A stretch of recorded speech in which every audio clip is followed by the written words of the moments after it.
إذ قال يوسف لأبيه يا أبت إني رأيت 11 كوكبا والشمس والقمر رأيتهم لي ساجدين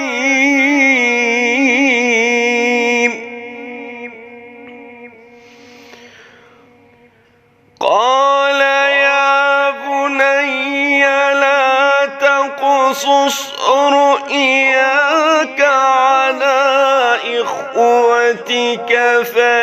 فيكيدوا لك كيدا إن الشيطان